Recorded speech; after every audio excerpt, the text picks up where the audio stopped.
మీ business ఏదైనా మీ ఊర్లో promotion చేయాలంటే అది సుమన్ టీవీతోనే సాధ్యం. ఇప్పుడే సంప్రదించండి. మరియు దేశంలో ఉన్నటువంటి పరిస్థితులు వాటిని దృష్టిలో పెట్టుకున్నటువంటి సందర్భంలో పొత్తులో మనం అందరం కూడా మనము ఎన్నికలకి వెళ్ళాలి అని చెప్పి 3 పార్టీలకి చెందినటువంటి నాయకత్వం నిర్ణయించడం జరిగింది.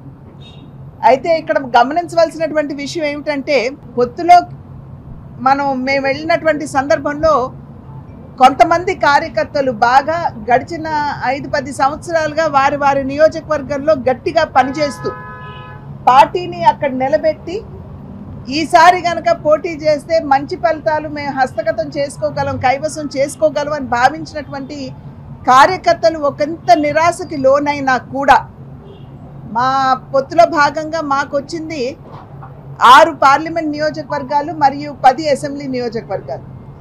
కనుక మిగిలిన నియోజకవర్గాల్లో బాగా పనిచేసినటువంటి కార్యకర్తలు ఒకంత నైరాశ్యానికి లోనైనప్పటికీ కూడా నేటి వరకు నిబద్ధతతోటి ఏదైతే మా నాయకత్వం నిర్ణయం తీసుకుందో ఆ నిర్ణయాన్ని గౌరవిస్తూ నిబద్ధతతోటి వారు పార్టీకి ఏ విధంగా ఇంతకుముందు పనిచేస్తూ వచ్చారో అదే విధంగా ఇప్పుడు కూడా వారి సంపూర్ణమైనటువంటి మద్దతు తెలుపుతూ క్రమశిక్షణతో అంకిత భావంతో వారు ఈ కూటమికి చెందినటువంటి అభ్యర్థులు ఎవరైతే ఉన్నారో అటు ఎమ్మెల్యేలు కావచ్చు ఇటు ఎంపీలు కావచ్చు వారందరి విజయానికి కూడా భారతీయ జనతా పార్టీ కార్యకర్తలు బాగా పనిచేస్తున్నారని చెప్పి నేను చెప్పక తప్పదు.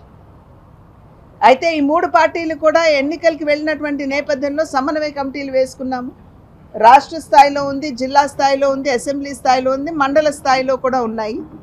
ఆ సందర్భంలోనే ఎక్కడ ఏ పార్టీ మీటింగ్ నిర్వహించినా కూడా మిగిలిన 2 పార్టీలు కూడా అక్కడ ఉన్నటువంటి అభ్యర్థుల నేపథ్యంలో ఇక్కడ రాజమండ్రి పార్లమెంట్లో నేను అభ్యర్థినిగా ఉంటే ఇక్కడ కేవలం భారతీయ జనతా పార్టీ కాదు మిగిలిన 2 పార్టీలను కూడా సమన్వయం చేసుకుంటూ ఇవాళ మేము ముందుకు వెళ్తున్నటువంటి సందర్భంలో ఖచ్చితంగా రాబోయే ఎన్నికల్లో మంచి ఫలితాలను సాధించగలం అనేటువంటి విశ్వాసం మా అందరికీ కూడా ఉన్నది. ఇవాళ రాష్ట్రంలో ఉన్నటువంటి పరిస్థితి నేను కొత్తగా మీకు చెప్పనవసరం లేదు. ఇంతకుముందు కూడా అనేక సందర్భాల్లో మీతో మాట్లాడాను. ఒక విధ్వంసపూరితమైనటువంటి పాలనని, విద్వేషపూరితమైనటువంటి పాలనని మనం రాష్ట్రంలో చూస్తూ వచ్చాం. సాధారణంగా నిర్మాణాత్మకంగా ప్రారంభం అవ్వాల్సినటువంటి పాలన విధ్వంసంతో ప్రారంభమైంది. ప్రజావేది కూల్చివేత, అంతర్వేది రద్దదగ్ధం, శ్రీరాముని శిరచ్ఛేదం, అదేవిధంగా పిఠాపురం గుడి, ఈ రకంగా మనం చూసాం. అనేక విధ్వంసకర కార్యక్రమాలతో అధికార పార్టీ ముందుకు వెళ్ళినటువంటి విషయం మనందరికీ తెలుసు.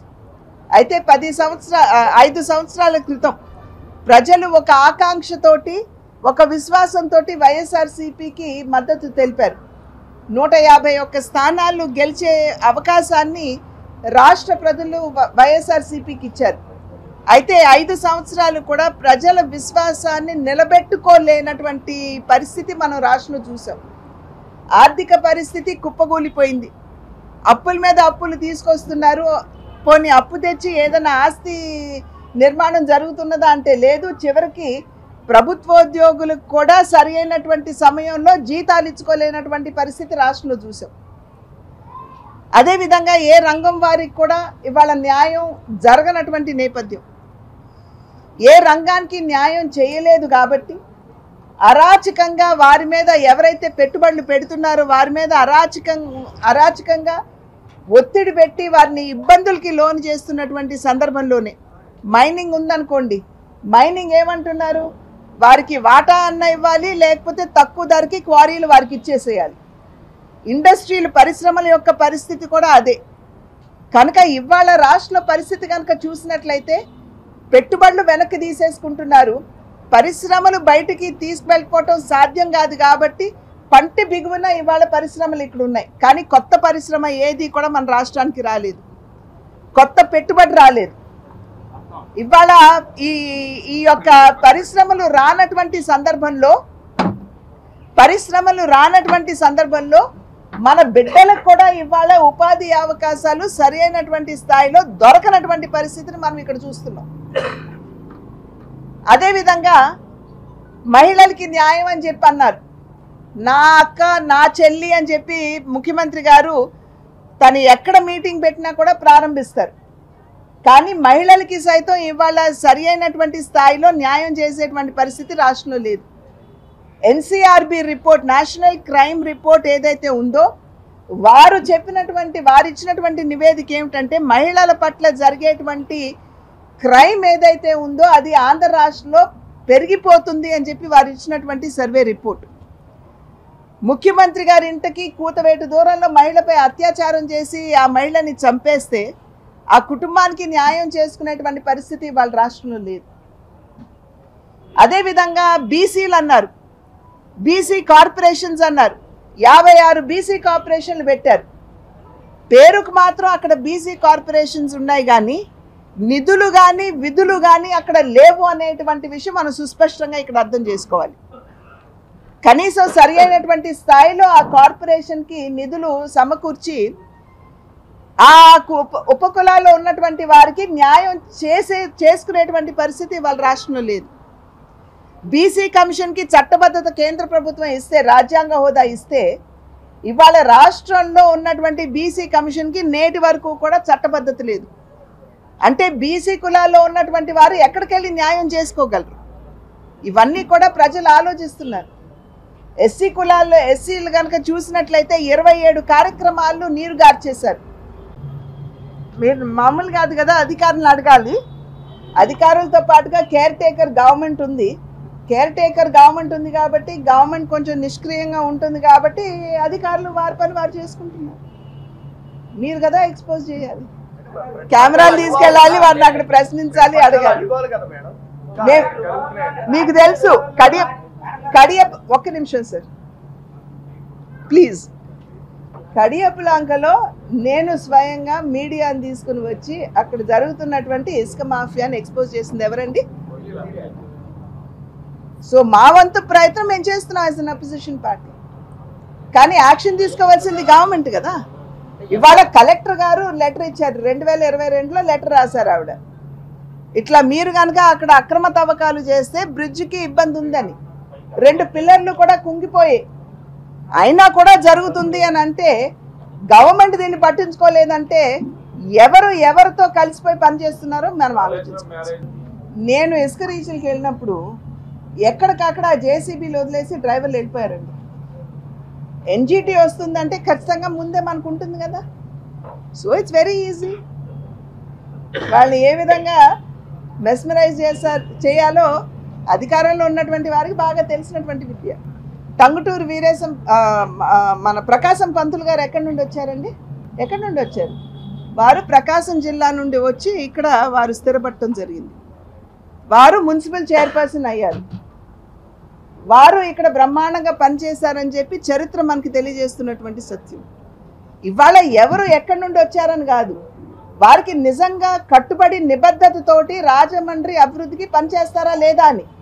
మరి ఇవాళ స్థానికుల్ని ఎన్నుకున్నారు కదా, మరి ఇన్ని సమస్యలు నేను చెప్పాను, ఈ సమస్యలు ఎందుకు పరిష్కరించలేకపోయారండి? దానికి కూడా సమాధానం ఇవ్వాలి కదా. నిధులు ఎవరిచ్చారండి మొరంపూడి బ్రిడ్జ్కి? ఎవరిచ్చారు? ఎవరు?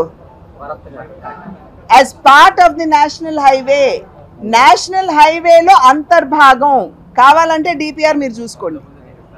నేషనల్ మరి ఆయన అంటే ఇంత నిడివి కలిగినటువంటి నేషనల్ హైవేలో మొరంపూడి బ్రిడ్జిని మాత్రం వదిలేసి నేషనల్ హైవే కడతారా? చెప్పండి, మీరే చెప్పాలి కదా. ఏంటండి 42% ఏదైతే ట్యాక్స్ రెవెన్యూ కేంద్రానికి వస్తుందో, ఇంతకు ముందు యూపీఏ ప్రభుత్వంలో 32% తిరిగి రాష్ట్రాలకు ఇచ్చేవారు. కానీ ఇవాళ 42% రాష్ట్రాలకి తిరిగిస్తున్నారు. 42% తిరిగిస్తున్నారండి. అంటే 100 రూపాయలు ట్యాక్స్ కనుక వెళ్ళినట్లయితే దానిలో 42 రూపాయలు తిరిగి వస్తుంది. అది మాత్రమే కాకుండా సంక్షేమం కింద వేలాది కోట్ల రూపాయలు ఇవాళ రాష్ట్రానికి ఇస్తున్నారు. మేము ప్రశ్నిస్తున్నామండి. గ్రామీణాభివృద్ధికి దగ్గర మన ఉపాధి హామీ పథకం కింద ఆన్ అన్ యావరేజ్ సాలీనా 9,000 కోట్ల రూపాయలు, 8,000 నుండి 9,000 కోట్ల రూపాయలు రాష్ట్రానికి వస్తాయి. ఇవాళ ఎంతమంది కాంట్రాక్టర్స్కి వాళ్ళు డబ్బులు ఇచ్చారండి? గ్రామీణాభివృద్ధికి ఇచ్చినటువంటి డబ్బులు ఏవైతే ఉన్నాయో మీరు పిఎఫ్ఎంఎస్ అకౌంట్లో వేసుకుని మీరు దారి మళ్లించుకుని మీ జేబులు నింపుకుంటున్నారే. అదేవిధంగా ఇళ్ల నిర్మాణానికి కేంద్ర ప్రభుత్వం ప్రతి ఒక్క ఇంటికి 1,50,000 ఇవ్వాలి, 30,000 రూపాయలు రాష్ట్ర ప్రభుత్వం ఇవ్వాలి. కానీ ఇవ్వనటువంటి సందర్భంలో ఆ 30,000 కూడా ఉపాధి హామీ పథకం నుండి తీసుకుంటున్నారు కదా. అంటే 1,80,000 కేంద్రం ఇస్తున్నట్టేగా. మరి ఇవాళ నేను చెప్పాను, ఇన్ని అభివృద్ధి కార్యక్రమాలకి రాజమండ్రిలో కేంద్ర ప్రభుత్వం తన వాటా ఇచ్చింది, రాష్ట్ర ప్రభుత్వం ఎందుకు ఇవ్వలేదండి? ఇవ్వాలి. అదే నేను వారి ప్రశ్నకి అదే ఎట్లా అడుగుతారండి ఆయన? నేను ఇదే చెప్పాను, ఇన్ని అభివృద్ధి ఏదైతే ప్రజలకి సంక్షేమం ఇవ్వాలో అందివ్వలేదు, రాష్ట్రాన్ని అభివృద్ధి పదంలో నడిపించలేదు. అదేవిధంగా ఇవాళ ముఖ్యమంత్రి గారు కాలు బయటకు పెడుతున్నారంటే తెరలు కట్టేసి ప్రజల్ని అవతల పెట్టేసేటువంటి పరిస్థితి, చెట్లు నరికేసేటువంటి పరిస్థితి. ఆయన హెలికాప్టర్లో ఆకాశంలో ఎగురుతున్నారంటే మైళ్ళ తరబడి ఇక్కడ కింద ట్రాఫిక్ నిలిపేసేటువంటి పరిస్థితి, కరెంటు తీసేసేటువంటి పరిస్థితి. నాకు ఇతర పార్టీలు ఏం చేశాయనేది కాదు, మేము ఏ రకంగా స్పందించామనేది మా పార్టీ పట్ల నాకు చాలా ముఖ్యం.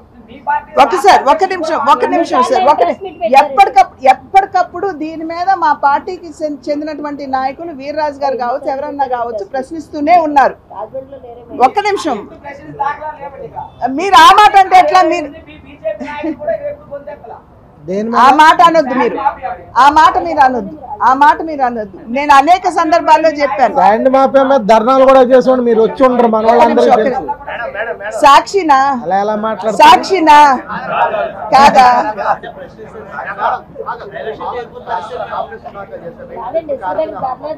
నేను ఇక్కడ అభ్యర్థులుగా ఉన్నటువంటి ఎమ్మెల్యే అభ్యర్థులుగా ఉన్నటువంటి ఎన్డీఏ కూటమికి సంబంధించినటువంటి అభ్యర్థులతో ప్రతి నియోజకవర్గానికి వెళ్ళడం, ప్రతి మండలాల్లో నేను అక్కడ పర్యటన చేయడం అనేది జరుగుతుంది. రేపు రాజమండ్రి అర్బన్ వాసు గారితో నేను వెళ్తున్నాను రేపు పొద్దున పర్యటనకి. రోజుకొక నియోజకవర్గానికి వెళ్ళటం జరుగుతుంది.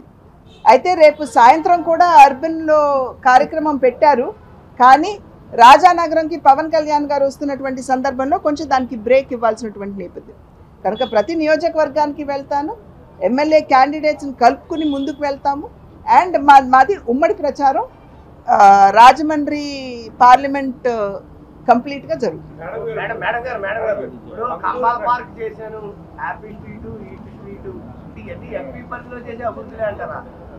అవి చాలా, అసలు నేను మిమ్మల్ని అడుగుతున్నానండి, అవి చాలా, అది చాలా. కంబాల చెరువు, ఒక్క నిమిషం సార్, కంబాల చెరువు చేశారు అంటే నిధులు ఎక్కడి నుండి వచ్చాయండి? అమృత్ పథకమేగా. మరి వారు చేసిందేముంది? ఇవాళ బ్లేడ్ బ్యాచ్ ఎంత పేటరేగిపోయిందండి మనకి జిల్లాలో. ఇవాళ డ్రగ్ మాఫియా ఏ విధంగా ఉందండి ఇక్కడ. మరి దాని గురించి కూడా వారు చెప్పాలి కదా. అంటే అది కూడా ఆ అభివృద్ధి కూడా వారు చేశారా? దేశమంతా 534 ఎయిర్పోర్ట్లని అప్గ్రేడ్ చేయడానికి కేంద్ర ప్రభుత్వం రైల్వే స్టేషన్స్ ని అప్గ్రేడ్ చేయడానికి కేంద్ర ప్రభుత్వం నిధులు మంజూరు చేయడం జరిగింది. దానిలో భాగంగానే ఇవాళ మనకి రాజమండ్రి రైల్వే స్టేషన్ కూడా అప్గ్రేడ్ అయింది. ఇవాళ ఏం చెప్పామండి, 4 వంతులు అసలు చిన్నపాటి వర్షానికి మునిగిపోతున్నాయి. ఒక రైల్వే ఏరియానే ఉంది మనకి. సో దానికి డ్రైనేజ్ వ్యవస్థ ఎంత అస్తవ్యస్తంగా ఉందో మనందరికీ తెలుసు. వాటి మీద ఖచ్చితంగా ఏంటంటే నిపుణుల్ని తీసుకురావాలి, ఒక స్టడీ నిర్వహించాలి, అండ్ దెన్ మనం చేయించాలి. నేను అంతటి ఘనురాల్ని కాదండి, నాకు అంతటి స్థాయి లేదండి వారితో సమఉజ్జీగా వారితో కూర్చోటానికి. వారు నాకు ఆదర్శం అని చెప్తున్నా. నేను ఖచ్చితంగా నేను ఇక్కడ ఉంటా, ప్రజల మధ్యనే నేను ఉంటాను, నా బాధ్యత కదా. అది వారిని అడగండి సార్, అది ప్లీజ్ వారిని అడగండి. నేను ప్రజలతోటి ఉంటాను. వైఎస్ఆర్సీపీకి సంబంధించి ఎచ్చెర్ల నియోజకవర్గం నుండి లుకలపు అప్పల్ నాయుడు గారు